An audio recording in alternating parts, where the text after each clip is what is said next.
Hello and welcome back to the Delve podcast. Today we're talking about an Ethan Hawke quote that we came across on Instagram. I'm Allie. I'm a staff therapist here at Delve Psychotherapy of Chicago. And I'm Adam. I'm the Executive and Clinical Director at Delve Psychotherapy of Chicago. Help us spread the word with this podcast. We're not trying for fame here. We don't try to run any ads. We're just trying to add value and be helpful to as many people as possible. So please do share the love. Do share the podcast with others. We'd really appreciate it. We wouldn't mind if you threw a little like over on Instagram as well. Yes, I keep meaning to mention that. Please do follow us on Instagram at Delve Psych Chicago. We put a lot of thought into our posts over there and, share some good nuggets on there too. So please do follow us there. Here at Delve Psychotherapy of Chicago, we offer individual, couples, group, and family therapy. Head on over to delvepsych.com for a free consultation call. That's DELVEPSYCH.com. And do check out our Substack at delvepsych.substack.com. I feel like we were kind of early to the Substack game. I don't know. Maybe that's just me. Maybe Substack's been around for a while, but I'm only just now hearing of people having a Substack and being on Substack. Well, there's some name for that phenomenon where you don't notice it until it starts getting relevant to you, and then that's like when you're looking for a certain type of car, and then you see it everywhere. It's not that there's more of that car; it's just you're noticing it more. Yeah. What's that called again? Hold on, we gotta do some searching. 1 second. The one that I have in my mind is the McDonald's phenomenon, but that's not it. No, it actually has nothing to do with McDonald's. Bader-Meinhof, the frequency illusion. When something becomes more salient to you, then you suddenly seem to notice it everywhere. Yeah, okay. Bader-Meinhof. That's what it is. Okay. I don't remember it by that name. We Me either. Might have to look into that history, because apparently maybe a couple of authors got robbed of their cred. Yes. Well, maybe they were a part of a militant group, and so maybe that's why they've lost their credibility. I don't know. All right. It looks like some quick Googling here tells me there might be some stuff here. All right. Interesting. Anywho, it's probably not that Substack wasn't popular before. I never heard of it before we got one. And so now that we have one, I'm like, oh, wow, I'm noticing this person has a Substack and this person has a Substack. So anyways. Yeah, I think it provides a pretty good platform for blogging. And I think generally some of its tools are pretty good. I've looked at other blog posts before, and I just think interfacing and decent tech and things working the way that they should helps a lot. So that's why we went with it. And I wouldn't say that I'm. There are certain. I'm kind of a tech guy. There are certain kind of tech things that I feel a great affinity for, and I care very, very much about. I'm looking at you, Formidable Forms for WordPress. Oh my gosh, you guys are amazing. But yeah, the Substack isn't necessarily one of them. I think it's effective. I think it works. So, also, I'm a big fan of Mojo Help Desk. I've really liked what they've done. These people are not paying me, and this is not an ad. I'm just saying, like, in terms of people who do pretty good tech, Mojo Help Desk does a pretty nice job. Hashtag not an ad. And yes, you are definitely a tech guy. I am not a tech person. So, anyways, appreciate that you're good with the tech things and you can help the rest of the team out with that. Can I ask you, did you find any Substacks lately that you really liked? Oh, not one that I can recall by name right now, but next week I'll have one for you that I like. I was following Zeynep Tufekci's for a while. She's a sociologist. She wrote a book that I really, really like called Twitter and Tear Gas. But when she started to get very popular on Substack, the New York Times took her. So now she's not on Substack anymore. Now she's no longer. Oh, okay. Well, Today, this was an idea that Adam had. I guess you stumbled across this Instagram reel. Was this me? I Um, thought this was you. I no, don't I didn't remember. put this in. I didn't put this in the All Excel right. spreadsheet. Thank you for the cred. But I do love me some Ethan Hawke. Love Ethan Hawke, and I feel like this is kind of I don't know, a full circle moment or a callback, if you will, because if I recall correctly, our very first episode of the Delph podcast, we were talking about a movie that he's in. Is that right? Before Sunrise, Oh, the that was Richard Linklater trilogy, like and the he's in second it. or The third second episode. episode? Yeah, Okay. yeah. Okay. So we were talking about a movie that he was in. Big fan of that trilogy. And of him. I think he's a really cool Still dude. haven't watched it, but it's been on my list for a very long time. We did that podcast like 50 podcasts ago. Yeah. Calling you out. No. I'm bad at my homework. You've been very busy. But no. Okay, so this is like a pre-award show, red carpet, and the interviewer asks, do you have any advice for someone who also has a bit of an unrequited love theme in their life? So I guess he was maybe playing a character with the theme of like unrequited love. But I feel like I don't know, he exudes this in his personal life too, not just the character that he played. So he says, the one who's in love always wins. It doesn't matter if you get your heart broken, you're living when you're feeling. The sun doesn't care whether the grass appreciates its rays. Yeah. It just keeps on shining. Yeah, the crux of this is all about, I think, well, it's twofold. It's, I think, threefold maybe. The act of loving is giving.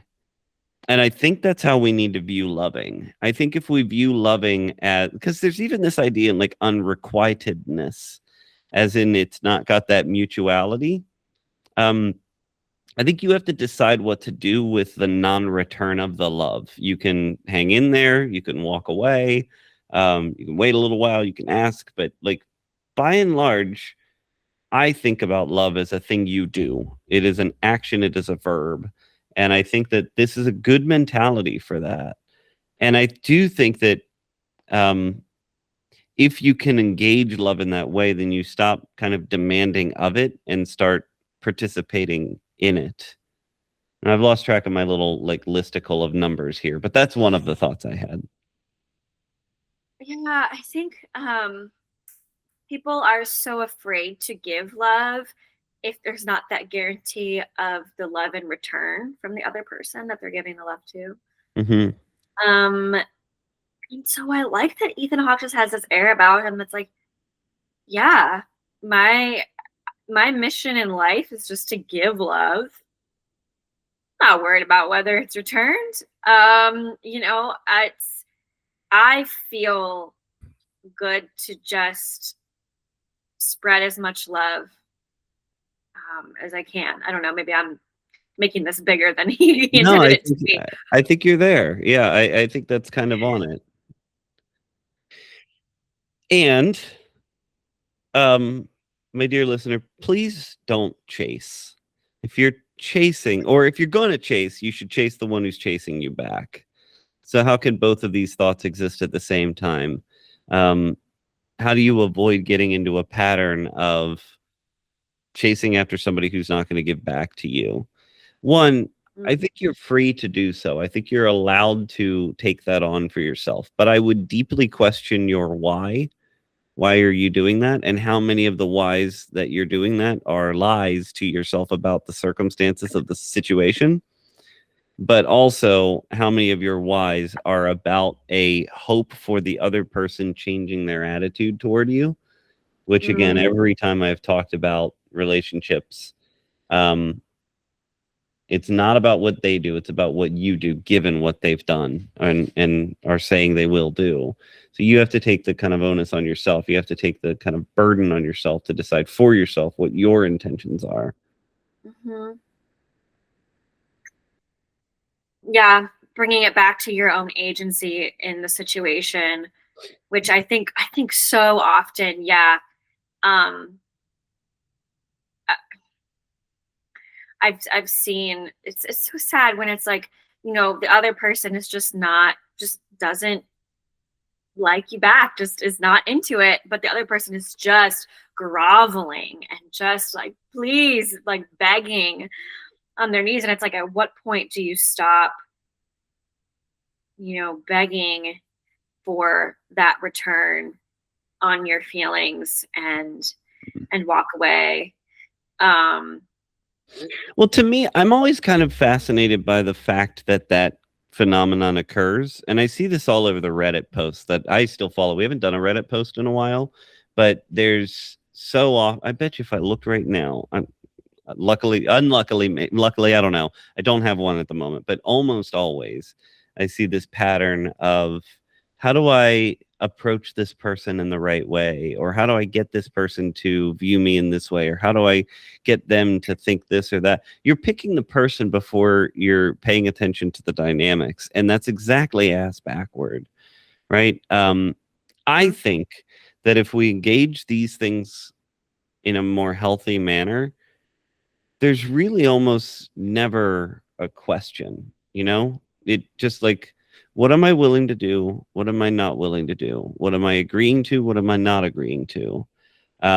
So, and if we have better conversations about these things, then the answers are quite obvious at the end of the day, I think. yeah. What do you always say in dating group?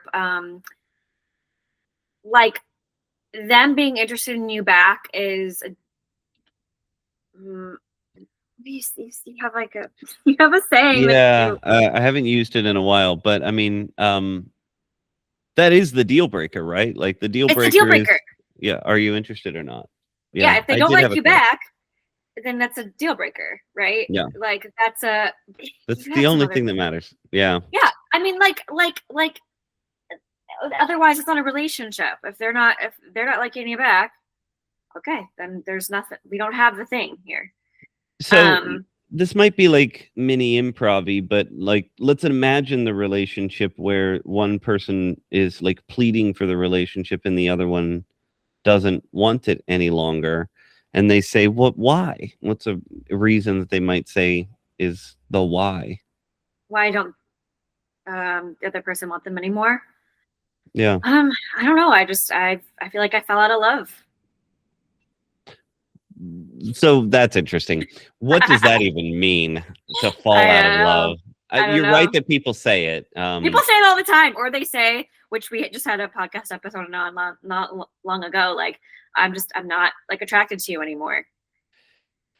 So it's Um, interesting. Like let's take fell out of love for just a second. The reason why that is so unsatisfying for people and why I think it kind of perpetuates the damage is because it is a participation in love as feeling. If love is feeling, then you never actually made a commitment. And that's so damaging because I thought you were committing and you were not. Um, it's not about the agreement we made together and the commitment that we made to each other. It is about these flights of fancy in your hearts, the butterflies in your stomach. And that means like you only cared about the way that I made you feel, not me. oh, okay, yeah. If the language is, oh, I just fell out of love, it was more about, yeah, how you made me feel versus like, oh, well, I care deeply about you type thing. Right. So if you hear that kind of language from somebody early in the dating world, like you need to worry. If it's like if the air of the conversation is I really like the way that you make me feel. Oy. Yeah, because then it's about that seems very self Ish. focused or like yeah selfish. Yeah, that's a word, selfish. um Yeah. Yeah. yeah, and it's not about like what we're building together, it's about what you do for me. Exactly. So then what's going to happen when I need something from you? uh when I need something from you, what's gonna happen? Yeah, let's imagine in this dynamic, you are Jessica, I am Gary. Sorry to Okay. be heterotypic and Eurotypic on this one. We're not But talking about any Garys or Jessicas in specific with this role play. yes. Okay, anyways. Yeah. But anyway, I'm going through my Rolodex. Yes, agreed. So Gary is saying, hey, it would be really helpful if sometimes on Saturdays we could take care of some of the outdoor kind of yard responsibilities together. I would love your help with that. Mhm. Mhm. If Jessica doesn't want to do that, how's she going to feel? Okay. I don't really care about doing that. Yeah, but no, but I need your help. Um, okay, but that's not what I want from this relationship. So I bet you we've all seen relationships like that where it's like person one is asking for some help or some reasonable responding person two is like, yeah, but I don't want that. I don't want to do that. That is selfish, right? yeah, and I've heard you say like if it matters to one person, then it should matter to the couple. It should matter to the other partner too, right? Yeah. And there's so many healthy ways to engage that conversation instead of that, even if you don't want to do that, even if you don't want to do the yard work. I could imagine being Jessica in that situation and saying something like, I hate yard work with every fiber of my being. Can I do anything else? I swear to you, I will do Yeah, anything else. And like, please no gutters. Please no gutters. yeah. I will take Right. something off of your plate while you do the yard work. And then we make it a little bit Something. funny, and now we're Yeah. negotiating. Or I could also imagine the yard work conversation going something along the lines of like, can I complain while I do it? And Karen's like, yeah, that's fine. And we're like, so then all the time they're spending raking the leaves, they're just going, ah, right? Now we've made it funny between one another or something like Sure, that. sure. Um, Yeah. or it could be like, why is this so important to you? And then Gary's like, well, I just feel like I'm working really hard to make our home really nice. Why is that really important to you? I just want to make sure that like we have the life that we were trying to live.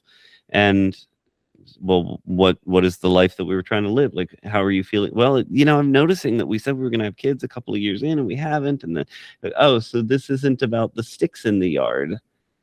It's about something bigger. It's about like bigger dreams and values and goals that this person and the couple has. And so And like yeah, and Jessica so got now out of Jessica's mowing. like, yeah.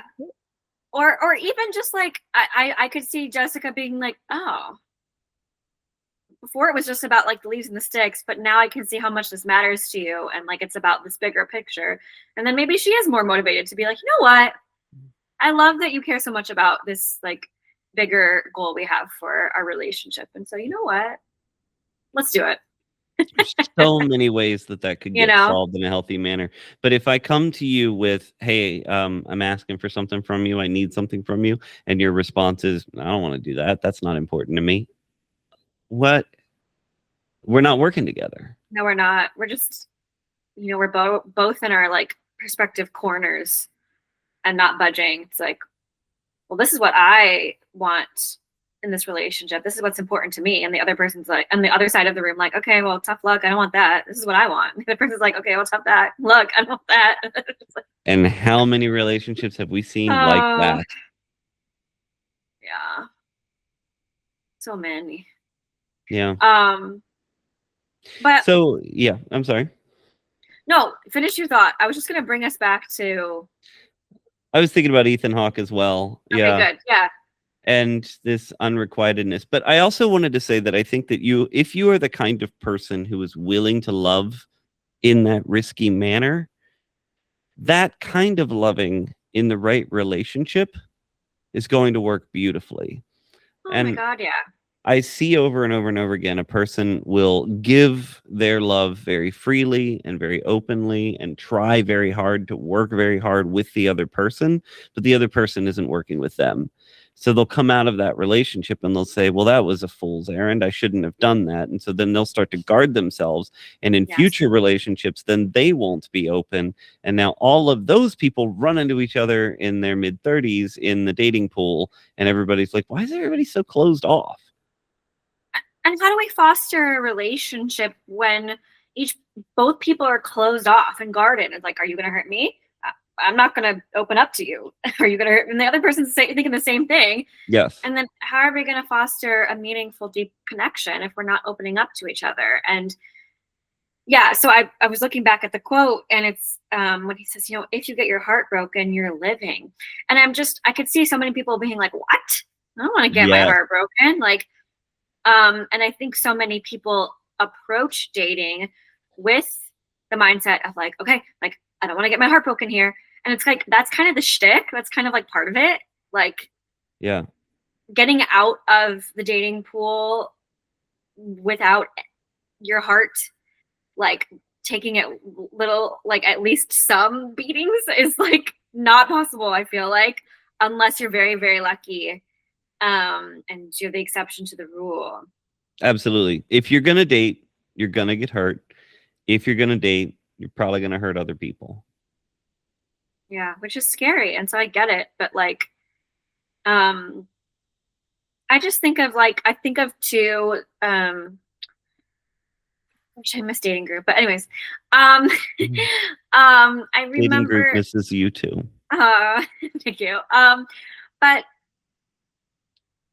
this idea of like, we date and we want so badly to like, find someone that is, for all intents and purposes, a good match for as much as we can tell, in the beginning, and we start dating them and maybe it becomes exclusive. But I've seen clients restrict themselves from being too happy about it, or being too all in, or being like letting their love freak flag fly. Yes. If you will, because, I could get hurt. And it's like, this is what you've been wanting for so long. And you got it now, and you're not letting yourself enjoy it. You're not letting yourself be all in and share the love and give your love. Because why? Because we don't want to be too all in too soon, or we don't want to be as in as the other person because of the games we're playing, and we don't want to be more hurt than the other person if this, doesn't work out. It's like, what? Well, convincing yourself that you're not excited is a game. And it's also a deeply unhelpful game. And it's this is kind of a Brene Brown argument. I'm sure other people have made it as well. But Brene Brown talks a lot about positive pessimism and the disadvantages of it. This idea that you're going to hold yourself back from an optimistic view of what's happening because you don't want to get your hopes dashed. It's like, you're kidding yourself. Your hopes are up. And you're trying to trick yourself into believing that they are down. So you've both kidded yourself and also held yourself back from the open, free expression of the joy that you are having. One. And two, let's actually talk about the way that you could express joy and excitement in an early relationship. I think there is a difference between the feelings that you have and the excitement that you have and the plans and behaviors that you're engaging in. So if, for instance, you're at the very beginning of a relationship, you've seen somebody just a couple of times, and you say in your own mind, maybe, I'm imagining that we could have this kind of marriage and move to this particular place. And then, it's really close to one of my favorite cousins. And so I get to spend time with my cousin all the time. If you're thinking these things in your mind and kind of like building plans without the other person, I mean, where are they in all of that? And that's not helpful. And it's cart before the horse, and you don't know how they fit in. And none of those are the agreements that actually make up a relationship. A relationship is not your kind of selection of another person into your life. It is the tangible agreements that two people build together. Mm. Alternatively, if early on, let's say you're 2-3 dates in and you're saying like, I'm really enjoying this. This is going really well. And I can't help but think about, one, where it's going. I know it's early, and so we don't have to decide anything now. But two, just like what we're both open to. Do you mind if I float a couple of things that I've just thought about in our match? Hopefully the other person says, yeah, sure. No, that's a great topic that we should engage.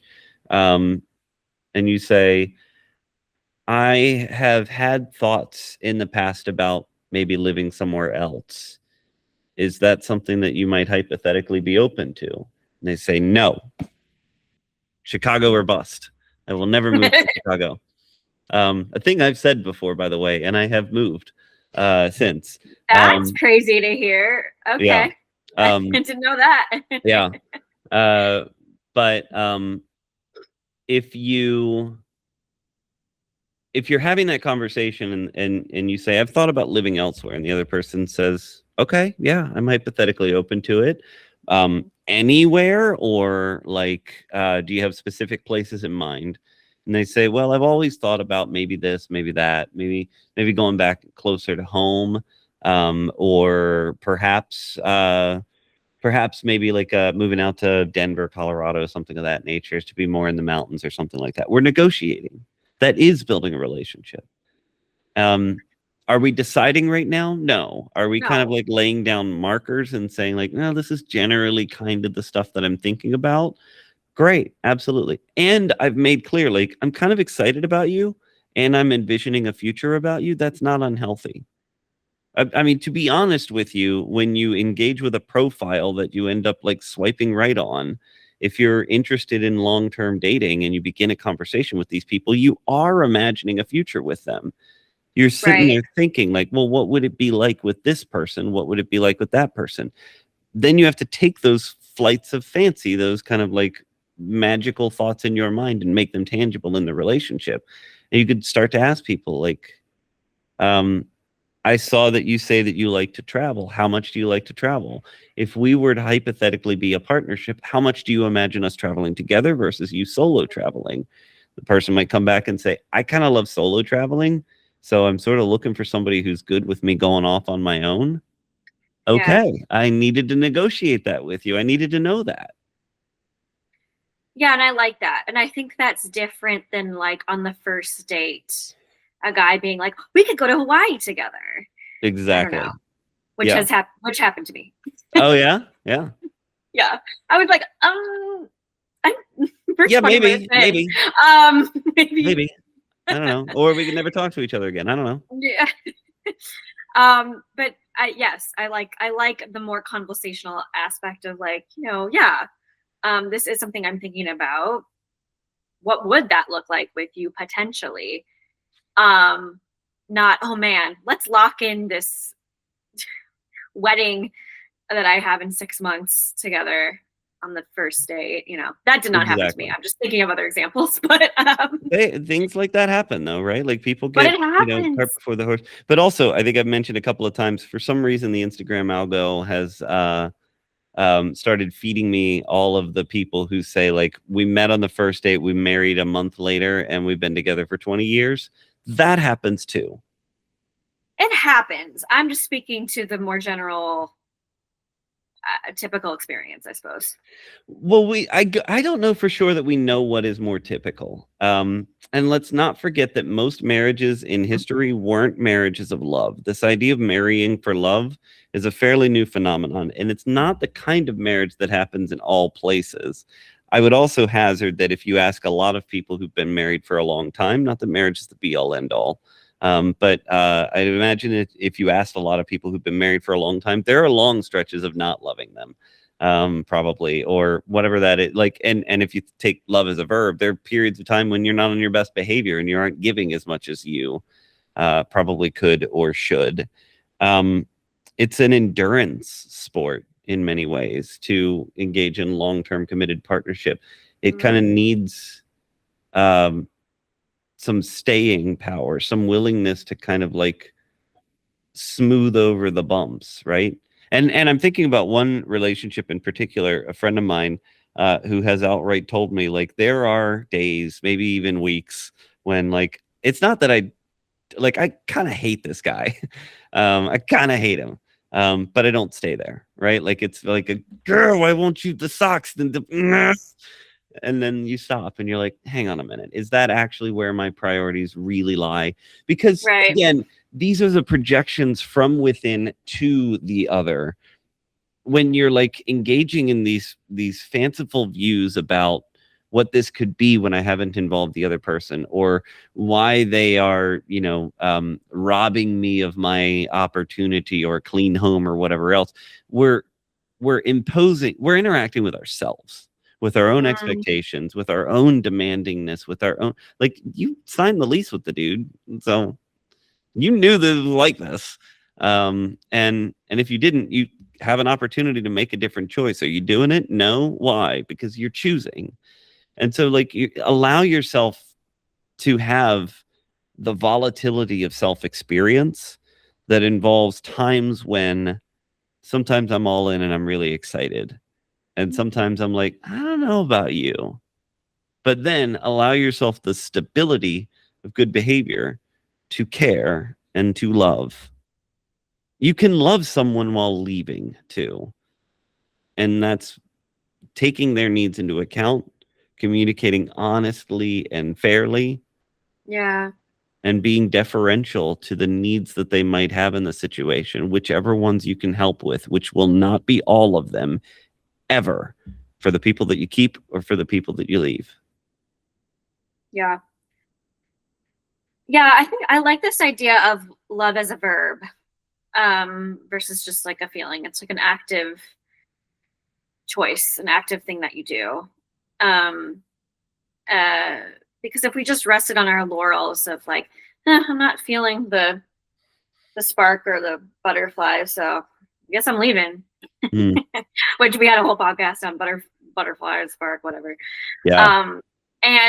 But I think the decision and choice to, stick through a relationship when things get hard, when things get tough, because you care so much about the other person, and even though you're not feeling your best and they're not feeling their best, but love is a verb, and you're deciding, you know what, I love this person. I'm gonna figure this out, or try to make this work. Exactly. Yeah. I also think about this idea of the one who's in love always wins, and like when you're loving, you're feeling, and you're alive, and the sun, what do you say? The sun doesn't care whether the grass appreciates its rays. I think about even just outside of just romantic relationships, this like altruistic idea of like spreading love. And I think there is a lot that you gain just by going out there and giving back to people, helping somebody cross the street, complimenting somebody in line at the coffee shop. Like, those are acts of love, right? And I think that you feel some type of way just in giving that love to other people. The person in the line at the coffee shop may not give you a compliment back. That doesn't matter. Just you giving that love to somebody else and that compliment to somebody else, like, I think it does something for you inherently. Yeah. And by the way, for another project, I was bringing up this example. When I was playing amateur soccer, I got into the habit of trying to be more complimentary of the players on the other team, especially at the end of the game. And one of the last games I played, there was So I played all genders games, and there was this woman in the midfield who was just dominant. She must have been a D1 player, or now there's starting to be some like semi-professional teams in like local semi-professional teams in the Chicagoland area. Looking at you, Edgewater Castle. Go see some Edgewater Castle games. I think they're awesome. So Okay. I think they've got a mixture of both professional and semi-professional players out there at a lower level than the WSL. So some of these people that have kind of dropped down into these leagues are either like knocking on the door of some of that quality, or they are former professionals, or they're former like D1 college players. And good God, they're like the technical skill of some of these players in these games is just unbelievable. And so there's this one woman in particular where I don't think she lost a single ball in the midfield the entire match. She just like kind of turned and pivoted and always had control of it, and was just Wow. spraying passes around all match. And so I came up to her afterward and I said, "You were so dominant in the midfield." You know what she said back? "Are you What? being sarcastic?" Oh yeah, she was not ready to receive that compliment from you. She wasn't expecting that. She was And it's suspicious. like, but it's like in group, out group bias. It's suspicion. It's like, no, you're on the other team. I was like, you just kicked our ass for an hour. What do you like? I mean, I'm not your enemy. I'm your defeated foe. Maybe. It's So, over. The game's done. Yeah. I think we Um, lost that match some like 6-0, and it was largely because our midfield couldn't do anything. So, but how did it feel for you to give that compliment to her? yeah, I mean, I was able to kind of double down, and like I want to be. I think this is to speak to the kind of Ethan Hawke idea. I want to be the kind of person who notices and appreciates people who do a thing that I care about very well. Yeah. And so, whether it's received or not, I've gotten that kind of response before. I was playing this one game, and the other team was very, very, very talented, but we happened to win, and it was in a final. It was one of the two little finals that I Wow. got in, and so they were pissed. And this game kind of descended into like a shouting match at the end of it. It was a lot of like Ooh. big alpha dude tendencies, and at the end of it, I did still come by and say, "But y'all's movement was very impressive."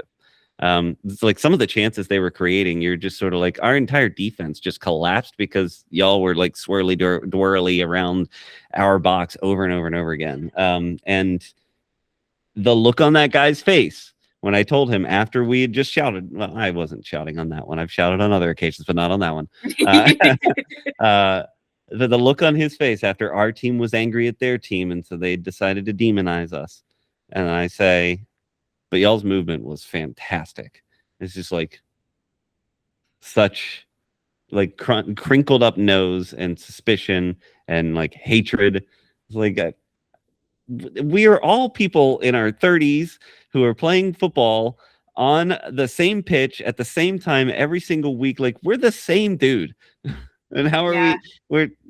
we all have the same hobby and we do the same thing every single week, and like we're enemies? How does that work?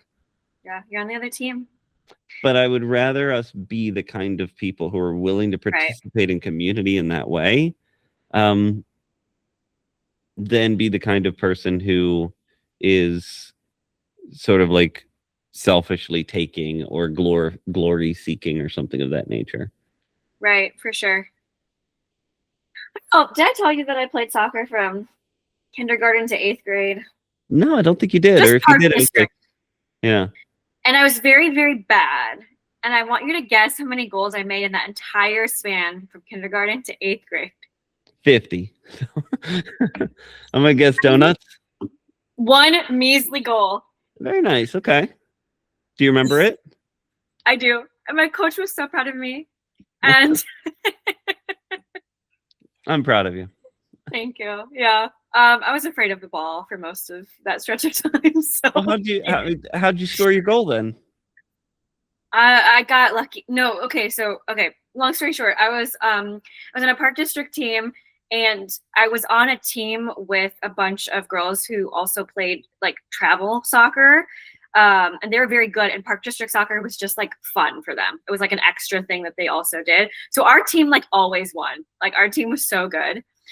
And so it was like towards the end of the final 8th grade season, and coach was like, all right, you guys, everyone try to get the ball to Allie. Like we're gonna really rally with her.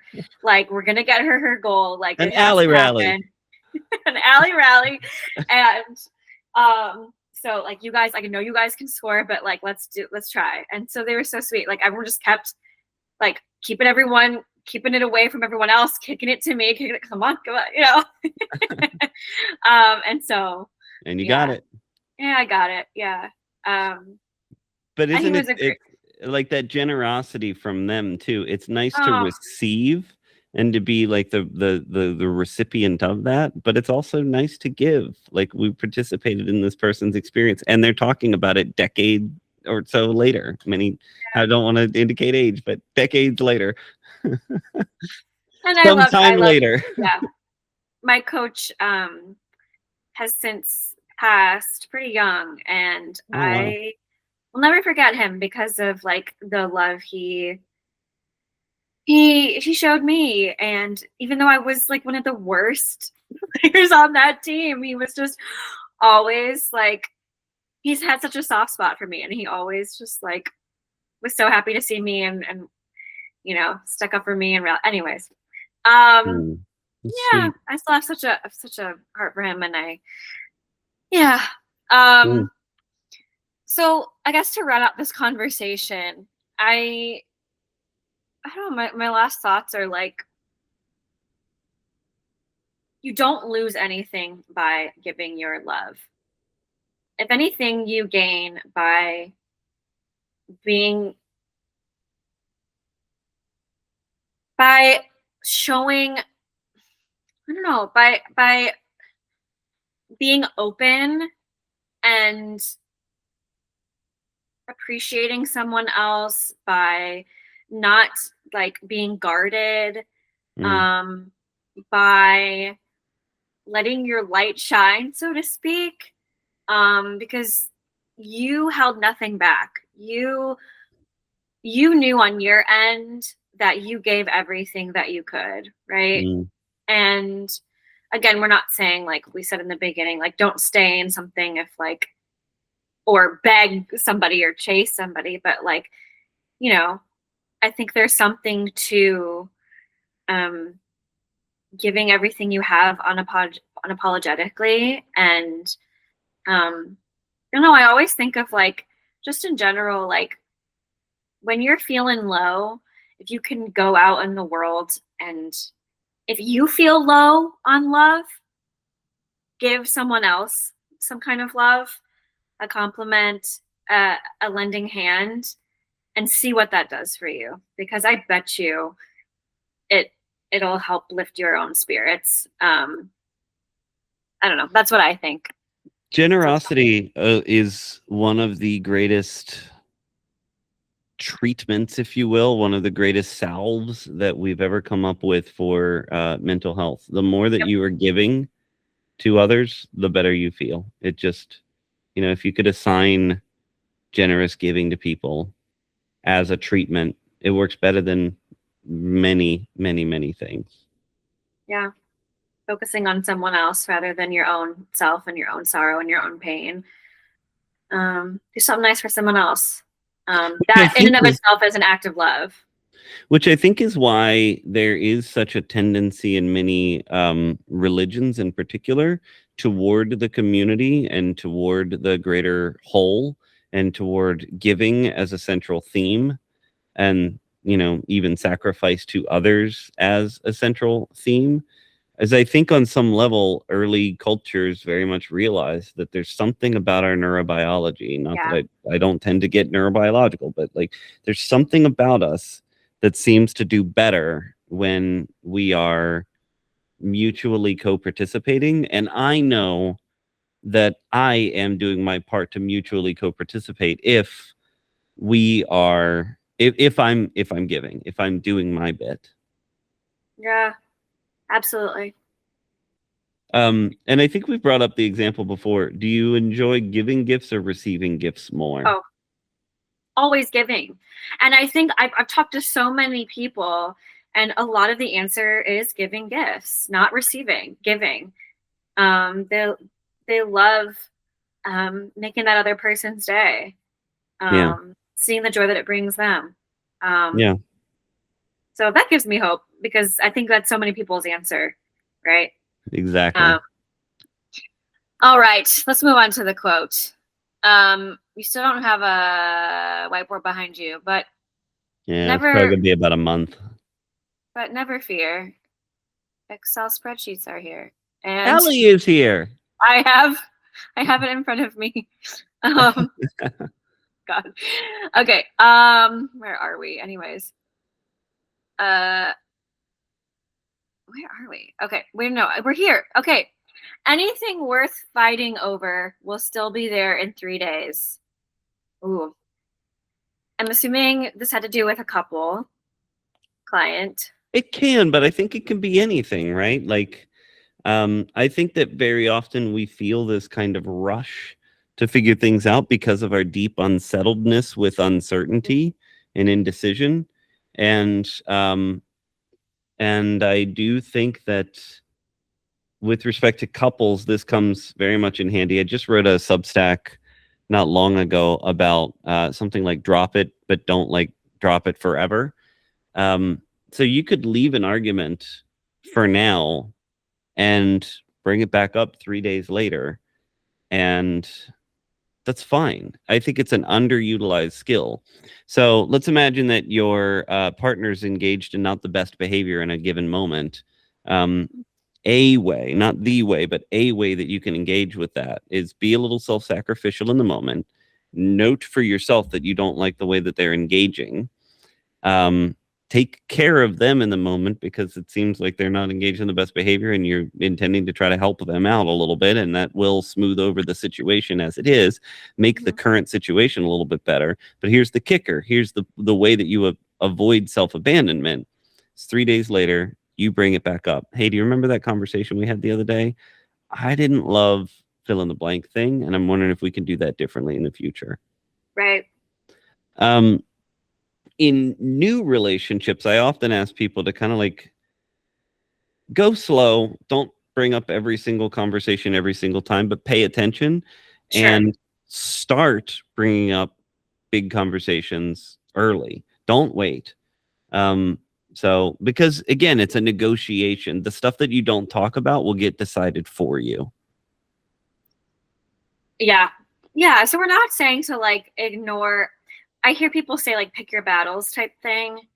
And I think like, I mean, I think that's like part of along the lines of this quote, in the sense of like, we're not saying to like completely ignore everything that you're upset about or that bothers you, but the things that are worth bringing up, or the things that like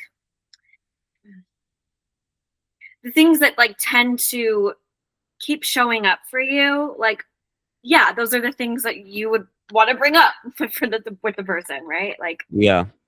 And, it's interesting. I've had this situation. I help clients sometimes try to articulate their feelings. So they're feeling something, they're thinking something, they want to deliver it to another person. And so we try to like hash out the language of it. And if they've got a good vision for what they're trying to say, then I can listen to what they've written and I can help tweak it a little bit. If they don't have much of a vision at all, I can try as best I can to embody what I understand about what they're thinking, feeling, but also who they tend to be, what they tend to struggle with, and why things are important to them, like back to my conceptualization, and see if we can just get something on the page that's a beginning point for us to start to articulate, start to interact with. And I had this one situation with one client where we did that, as we typically do, and there was some part of me that was like, there's a piece of this that just doesn't feel quite right for who this client is, but they seem in the moment to be resonating with it really, really, really hard. And so I just wanted them to slow down because I didn't understand what that was at the moment, which tells me I don't think that they understood what it was, because they're like deep in the feelings about it. They're even more deep in the feelings about it than I am, because I'm external to it all. And they're like, no, I want to send this right now. I want to send this right now. And I said, I cannot tell you what to do. But if I were to ask you for anything, it would be, can you sit on it for a day? Will that change anything materially? And they were like, no, I am certain that I want to send this today. And I said, I can't tell you what to do. You can send it today if you so choose. But I'm suggesting that you give it a minute. And then if you send it tomorrow, what's the difference? What's the difference? And so we left that conversation. I was very deliberate in leaving that conversation with, you have a choice. You do what you want. So they messaged me the next day and they said, I'm not going to send it. Not at all, or not now, and they said, no, not ever. I said, why? And I said, they said, I needed to know that this is what I think. I don't need them to know that this is what I think. I need them to go away. And that was the end of their relationship, you know? Interesting. Yeah. Yeah. I think so often, especially when we're like really emotionally activated and we're at like an 8, 9, or 10, it's like, yes, this is so important. I need to say this thing, or I just will like, I will not be able to go on. And oftentimes, like there's a lot of times when that text is sent or that thing is said to that person, and it's like, oh man, I maybe should have thought about that a little bit more. Or did that really need to be said? No, because now everything's blown up. Yeah. And so, yeah. Yeah. And, you know, I think over time, we try to get better at just slowing the hell down. Because everything tends to look different and often clearer a little while later. So, and yeah, I've been exactly there where the thing that you say in response, you're like, I didn't even fathom that would have gotten a reaction from the other person, but it did. And I bet you if I had thought more about it, I probably could have spotted that. Yeah. So very often, just slow down. You'll see stuff. Just slow down, and there's no shame in bringing it up later, right? You know, you can always go back to that conversation. Always, it's never too late. Yeah. All right. Well, this has been a great conversation.